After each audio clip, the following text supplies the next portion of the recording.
Hello दोस्तों, आपका स्वागत है अपार एजुकेशन की इस नई वीडियो में। दोस्तों, आज की इस वीडियो में हम लोग देखने वाले हैं कक्षा 10 गणित का हमारा वास्तविक संख्याएं है। ठीक है, अर्थात क्या है, रियल नंबर्स इंग्लिश में बोला जाता है। ठीक है, तो क्या है कि आज की इस वीडियो में हम लोग प्रश्नावली 1.3 का क्वेश्चन नंबर 1 सॉल्व करने वाले हैं। ठीक है, मैं बता दूं इसमें 1, 2, 3 क्वेश्चन दे रखे हैं। ठीक है, तीनों क्वेश्चन क्या है, one of the most important question है। लेकिन जो क्वेश्चन ज़्यादा बार पूछा जाता है, ठीक है, वो या तो पहला वाला क्वेश्चन पूछा जाता है ज़्यादा बार, या तो दूसरा वाला क्वेश्चन पूछा जाता है। ठीक है, तो दूसरा वाला तो बहुत ईजी है, लेकिन पहले वाले में क्या है, कुछ हमें थ्योरीज लिखनी पड़ती हैं। ठीक है, थ्योरी के थ्रू हमें क्या करता है, हमें क्या करना होता है कि सिद्ध करना होता है। ठीक, तो पहला वाला क्वेश्चन जो है इसमें one of the most important question है प्रश्नावली 1.3 का, या फिर बोल लें चैप्टर 1 है। ठीक है, जो हमारे चैप्टर 1 वास्तविक संख्या है उसमें का मोस्ट इंपॉर्टेंट क्वेश्चन है। ठीक है, जो कि क्या होता है कि 5 नंबर में पूछा जाता है। ठीक है, मैक्सिमम कम चांस होता है कि 3 नंबर में पूछा जाए, अधिकतम चांस होता है कि 5 नंबर में पूछा जाए। ठीक, तो आज की इस वीडियो में क्या है कि हम लोग क्वेश्चन नंबर 1 को देखने वाले हैं। ठीक है, तो देखिएगा दोस्तों, क्वेश्चन हमको ये दे रखा है। ठीक है, क्वेश्चन ये दिया है कि हमें सिद्ध करना है कि √5 एक अपरिमेय संख्या है। ठीक है, तो इसको यहाँ पर हम सिद्ध करना स्टार्ट करते हैं। तो सबसे पहला हमारा जो फर्स्ट स्टेप होगा वो क्या होगा, सबसे पहले हमें लिखना होगा।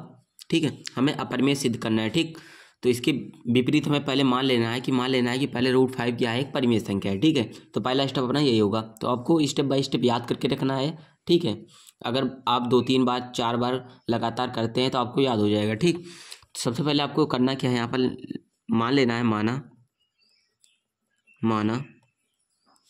√5 एक क्या है, परिमेय संख्या है, एक परिमेय संख्या है। ठीक है, सबसे पहले आपको क्या करना है, अगर अपरिमेय बोला है तो उसके विपरीत मान लेना है कि √5 एक परिमेय संख्या है। ठीक है, तो जो आपको मैं एक बात और बता दूं, अगर जो परिमेय संख्याएं होती हैं, ठीक है, जैसे कोई दो परिमेय संख्या मान लीजिए, अगर अभी हम मानेंगे PQ। ठीक है, P भी एक परिमेय संख्या है। परिमेय संख्या का वो क्या होता है, मतलब कि जो P/Q के रूप में लिख सकें। ठीक है, तो P/Q मान लेते हैं एक परिमेय संख्या। ठीक है, अगर P और Q क्या है, दो पूर्णांक है। ठीक, तो उनका जो परिमेय संख्याएं होती हैं, ठीक है, P भी परिमेय संख्या है, Q भी परिमेय संख्या है। ठीक है, तो क्या होता है, उनका जो HCF आता है वो हमेशा क्या आता है, 1 होता है। ठीक है, HCF हमेशा क्या होता है, 1 आता है, तभी वो परिमेय संख्या होती है। ठीक, अगर 1 नहीं आ रहा है तो इसका मतलब क्या है, वो परिमेय संख्या नहीं है। ठीक है, तो मान लिया हम लोगों ने कि √5 एक परिमेय संख्या है।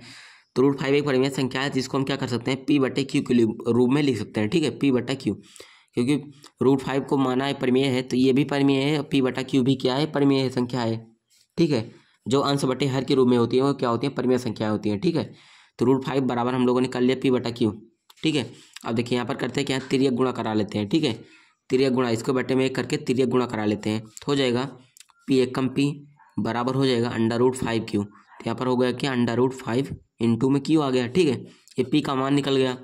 अब एक काम करते हैं कि दोनों पक्षों का वर्ग कर लेते हैं। ठीक है, देखिएगा यहाँ पर लिखते हैं दोनों पक्षों का वर्ग, स्क्वायर ऑन बोथ साइड। ठीक है, दोनों पक्षों का वर्ग, दोनों पक्षों का वर्ग। ठीक है, तो दोनों पक्षों का अगर वर्ग करें तो P का वर्ग हो जाएगा P² बराबर में √5 का वर्ग 5 होगा। ठीक है, क्योंकि स्क्वायर से √ कैंसिल हो जाएगा, और Q का वर्ग Q²। ठीक है, तो P² इज इक्वल टू आया 5Q²। ठीक है, P² इक्वल आया 5Q²। ठीक, तो इसका मतलब क्या है, यहाँ पर Q² का जो हमारा गुणज है 5 है। ठीक है, तो Q² जो गुणज 5 है वो 5 क्या करेगा, P² को विभाजित करेगा। ठीक है, क्योंकि P भी क्या है, एक परिमेय संख्या है। P मतलब P और Q क्या थी, एक परिमेय संख्या थी, या फिर बोल सकते हैं सहभाज्य संख्याएं थी। ठीक है, सहभाज्य संख्याएं थी, और उनका जो HCF था 1 था। ठीक है, यहाँ पर अगर मैं दिखाऊं आप लोगों को, यहाँ पर देख सकते हैं, एक बार मैं दिखा देता हूँ आप लोगों को। ठीक है, ये देखिए यहाँ पर देखिए परिमेय लिखा है, एक परिमेय लिखा है। मान लीजिए कि P एक अभाज्य संख्या है। ठीक है, P एक क्या है, अभाज्य संख्या है। ठीक है, तो P A² को विभाजित करता है। देखिए जैसे मैंने यहाँ पर बताया कि क्या है, 5 क्या है, P² को विभाजित करता है, तो यहाँ पर P A² को विभाजित करता है तथा P A को विभाजित करेगा। ठीक है, अगर P A² को विभाजित कर रहा है तो P भी A को विभाजित करेगा। ठीक, तो ये बात है हमारा। ठीक है, तो यहाँ पर हम क्या है कि लिख सकते हैं इसको, कि यहाँ पर देखिएगा लिखेंगे क्या, यहाँ पर हम लोग अतः पी स्क्वायर 5 से, ठीक है, पी स्क्वायर 5 से विभाजित होगा तो पी भी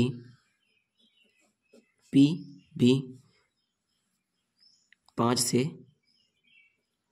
से विभाजित होगी, ठीक है। अगर क्या है 5 जो है पी स्क्वायर को काट देगा तो सिंपल सी बात है पी को भी 5 काट देगा, ठीक है। तो पी भी 5 से विभाजित होगी, ठीक है। और एक स्टेप क्या है कि जो पी और क्यू थी यहाँ पर अगर मैं बताऊँ तो पी बटा क्यू क्या है, एक परिमेय संख्या है, ठीक है। और यहाँ पर क्या है पी और क्यू, ठीक है, पी और क्यू सह अभाज्य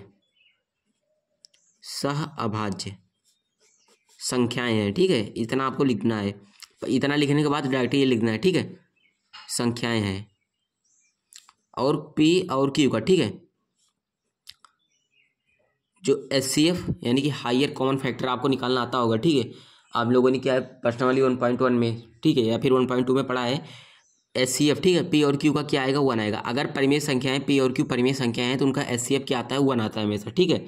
तो यहाँ पर क्या माना हम लोगों ने √5 एक परिमेय संख्या थी और पी बटा क्यू भी परिमेय संख्या है, तो इसका HCF क्या है 1 है। तो ये बात हमारा क्लियर हो गया, ठीक है। अब देखिए तो पी भी 5 से विभाजित होगा, ठीक है। अब देखिए आपको इतना याद में रखना है, जो पी यहाँ पर रखा है पी बराबर लिखना है यहाँ पर पी, ठीक है। जो पी है उसको पी को यहाँ पर लाना है, बराबर लिखना है 5C मान लेना है, ठीक है। सी मानिए, फिर ए मानिए, बी मानिए, मतलब जैसे सी मान लिया, ए मान सकते हैं, बी मान सकते हैं, डी मान सकते हैं, EFGH कुछ भी मान सकते हैं, ठीक है। कोई भी चर राशि मान सकते हैं आप लोग, ठीक। तो हम लोगों ने पी बराबर 5C, लेकिन पी के बराबर में ही मानना है क्योंकि पी यहाँ पर दे रखा है अपना, ठीक है। अब देखिए पी बराबर 5C मान लिया, ठीक है। माना यहाँ पर कर लेते हैं माना, ठीक है, माना पी बराबर 5C, ठीक। अब स्टेप हमारा क्या होगा, दोनों पक्षों का फिर ओवर करते हैं तो हो जाएगा पी स्क्वायर बराबर 5 का स्क्वायर 25, सी का स्क्वायर सी स्क्वायर, ठीक है। तो P square is equal to, इसे अगर इक्वेशन 1 मान ले, ठीक है, P square is equal to 25 C square, इसे इक्वेशन नंबर 2 आप लोग मान सकते हैं, ठीक है। ये स्टेप बाय स्टेप आपको लिखना है, ठीक है। अगर एग्जाम में आता है ऐसे ही आपको करना है क्लियर, ठीक, तभी आपको फुल मार्क्स मिलने वाला है, अन्यथा नहीं मिलेगा, ठीक। तो P square is equal to आया 25C स्क्वायर। अब देखिए यहाँ पर भी पी स्क्वायर है, यहाँ पर भी पी स्क्वायर, ठीक है, इसलिए मैंने सेम माना था पी, ठीक। तो पी स्क्वायर यहाँ पर है, पी स्क्वायर यहाँ पर, दोनों। तो देखिए क्या है, इस पी स्क्वायर को हटाकर क्या है पी स्क्वायर का मान 25C स्क्वायर रख सकते हैं, ठीक है, क्योंकि पी स्क्वायर के बराबर में 25C स्क्वायर है, दोनों आपस में बराबर हैं, ठीक है। ये दोनों आपस में क्या है बराबर हैं, तो इसको हटाकर ये रख सकते हैं, ठीक है। तो लिखते हैं यहाँ पर समीकरण 2 का मान, ठीक है, 2 का मान 1 में रखने पर, ठीक है। समीकरण 2 का मान क्या है, 2 का मान इसमें रख रहे हैं, ठीक। तो पी स्क्वायर की जगह पर क्या है, पी स्क्वायर की जगह पर 25C स्क्वायर रख देते हैं, ठीक है। तो हो जाएगा 25C square is equal to 5Q square, ठीक है। अब देखिए 5 एकम 5, 5 25, ठीक है। तो क्या आया 5C स्क्वायर, तो 5C square is equal to, यहाँ पर देखिएगा 5C square is equal to Q square, ठीक है। जैसे यहाँ पर क्या था पी स्क्वायर बराबर 5Q स्क्वायर था, ठीक। यहाँ पर देखिए मैं दोनों को कंपेयर करके बताता हूँ, आपको आसानी से आएगा समझ में। P square is equal to 5Q square था, ठीक है। तो यहाँ पर अब क्या आया है 5C square is equal to Q square. अगर इसको उल्टा भी लिखना चाहें तो ये इस प्रकार से लिखते हैं, ठीक है, Q स्क्वायर बराबर 5C स्क्वायर लिख सकते हैं, ठीक है, कोई दिक्कत नहीं है।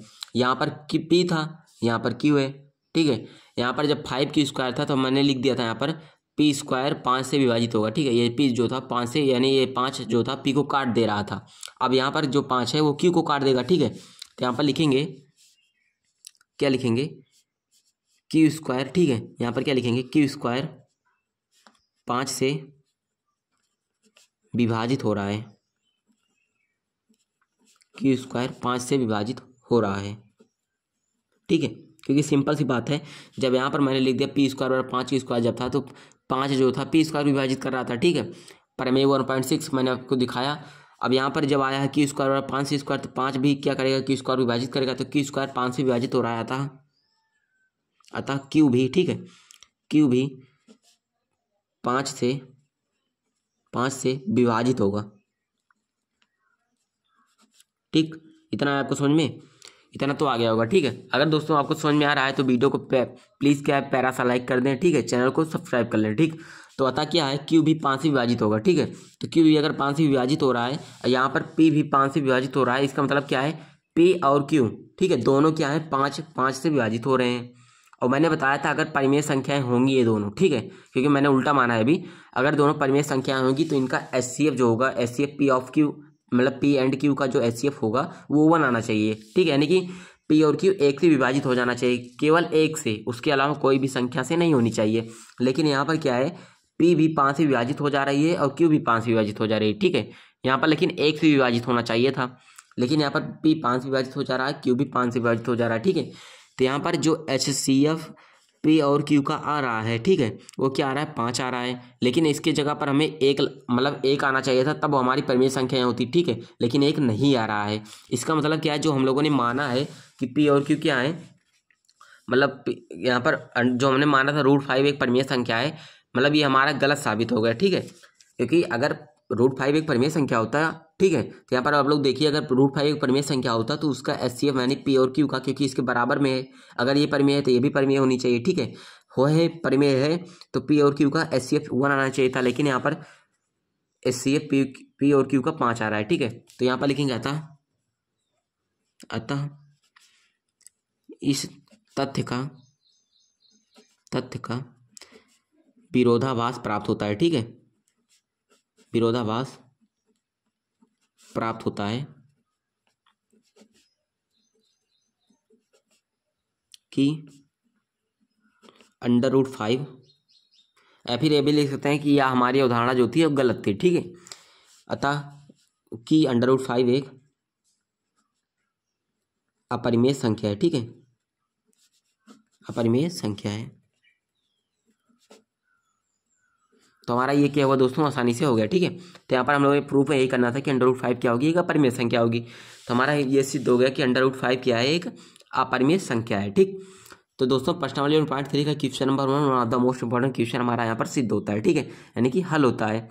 ठीक, तो इसी प्रकार से दोस्तों करना है, स्टेप बाय स्टेप आपको लिखते जाना है। आप लोग यहाँ पर एक बात देख सकते हैं। ठीक है, चाहे तो स्क्रीनशॉट भी ले सकते हैं। ठीक, तो दोस्तों अगर क्वेश्चन समझ में आया है, ठीक है, वीडियो पसंद आई है तो वीडियो को प्यारा सा लाइक करें। ठीक, और अपने दोस्तों के पास भी ज़्यादा से ज़्यादा शेयर करें। ठीक है, और हमारे चैनल पर क्या है, क्लास 10 क्लास 12 से रिलेटेड वीडियो आती रहती हैं। ठीक है, क्लास 10 और 12 के मैथमेटिक्स की, और कभी कभी क्या है फिजिक्स की वीडियो भी आती रहती हैं। ठीक है, तो दोस्तों वीडियो को प्यारा सा लाइक कर दें। चैनल पर फर्स्ट टाइम है, चैनल को सब्सक्राइब करके बेल आइकन को क्या है ऑन कर लें। ठीक है, ताकि हर आने वाले वीडियो की नोटिफिकेशन आप तक पहुँचती जाए। ठीक है, तो दोस्तों मिलते हैं आपको नेक्स्ट वीडियो में। Thank you.